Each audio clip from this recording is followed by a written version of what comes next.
Je suis Yacine, je suis directeur de l'association Cercle Augustin d'Hippone, partenaire dans le projet Erasmus + CASE.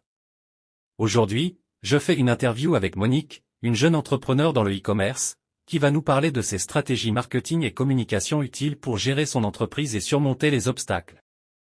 Bonjour Monique, merci d'avoir accepté de répondre à nos questions. Bonjour Yacine, c'est avec plaisir. Tu peux commencer. Alors Monique, quelles stratégies de marketing en ligne as-tu trouvé les plus efficaces pour attirer du trafic vers ton site e-commerce de bijouterie fantasy? Les collaborations avec des influenceurs ont été très fructueuses. J'utilise également des publicités ciblées sur les réseaux sociaux, en mettant en avant mes pièces phares et en capitalisant sur les tendances actuelles de la bijouterie fantasy. Comment utilises-tu les médias sociaux pour promouvoir tes produits de bijouterie et engager ta communauté en France? Les médias sociaux sont au cœur de ma stratégie.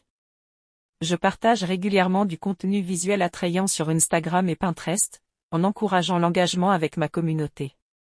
Facebook est également utilisé pour des annonces payantes ciblées. Quelle importance accordes-tu aux influenceurs dans le secteur de la bijouterie fantasy, et comment choisis-tu des partenariats qui correspondent à ta marque? Les influenceurs jouent un rôle crucial dans ma stratégie de marketing.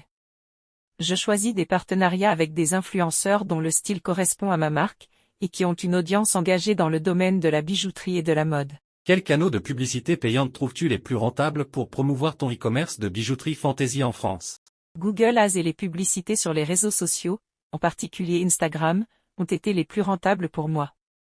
J'ai constaté un retour significatif sur investissement en utilisant ces canaux pour atteindre mon public cible. Comment personnalises-tu ton approche marketing pour répondre aux préférences des consommateurs français en matière de bijouterie fantasy? Je m'adapte aux préférences des consommateurs français en mettant en avant des designs inspirés par la mode parisienne.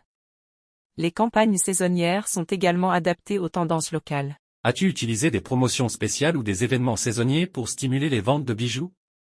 Quels ont été les résultats? J'organise régulièrement des promotions spéciales, notamment pendant les périodes de soldes et les événements saisonniers. Ces promotions stimulent les ventes et créent un sentiment d'urgence parmi mes clients. Comment gères-tu les campagnes de mail marketing pour fidéliser tes clients et stimuler les ventes répétées? J'utilise l'email marketing pour informer mes clients des nouvelles collections, des offres spéciales et des événements exclusifs. La segmentation de ma liste me permet d'envoyer des messages plus personnalisés. Quel rôle joue le contenu visuel dans la promotion de tes bijoux en ligne?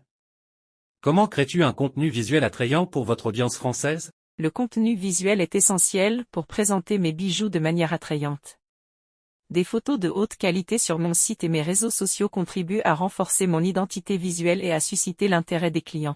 Comment mesures-tu le retour sur investissement de tes campagnes marketing, et quelles mesures prends-tu pour ajuster tes stratégies en conséquence? J'utilise des outils d'analyse web pour suivre les conversions, le trafic et d'autres métriques. Cette analyse m'aide à ajuster mes campagnes en fonction des résultats obtenus. Comment intègres-tu les valeurs de durabilité ou d'éthique dans ta stratégie marketing, compte tenu de l'importance croissante de ces aspects pour les consommateurs? La durabilité est au cœur de ma marque. Je communique activement sur mes pratiques éthiques et durables, ce qui résonne bien avec les consommateurs français de plus en plus sensibles à ces questions. As-tu expérimenté des campagnes de marketing d'influence locale pour cibler spécifiquement le marché français? Quelle a été ton expérience? Oui, j'ai collaboré avec des influenceurs locaux en France pour renforcer ma présence sur le marché. Cela a permis de créer une connexion plus authentique avec mon public cible. Comment abordes-tu la gestion des avis clients en ligne, et comment les témoignages influent-ils sur ta réputation en tant que vendeur de bijoux en ligne en France? J'encourage activement les clients à laisser des avis.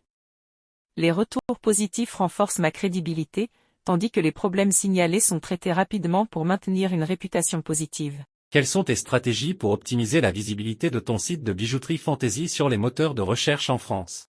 J'optimise mon site pour les moteurs de recherche en utilisant des mots-clés pertinents, des balises méta, et en mettant régulièrement à jour mon contenu pour rester pertinent dans les résultats de recherche. Envisages-tu des collaborations avec d'autres marques ou des événements locaux pour renforcer la présence de ton e-commerce de bijouterie fantasy en France? J'explore activement des collaborations avec d'autres marques alignées sur mon esthétique.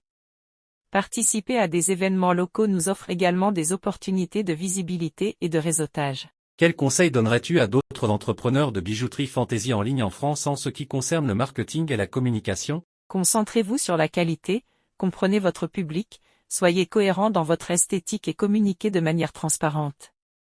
L'engagement actif sur les médias sociaux est également clé pour construire une communauté fidèle. Merci Monique d'avoir répondu à nos questions pour ce projet.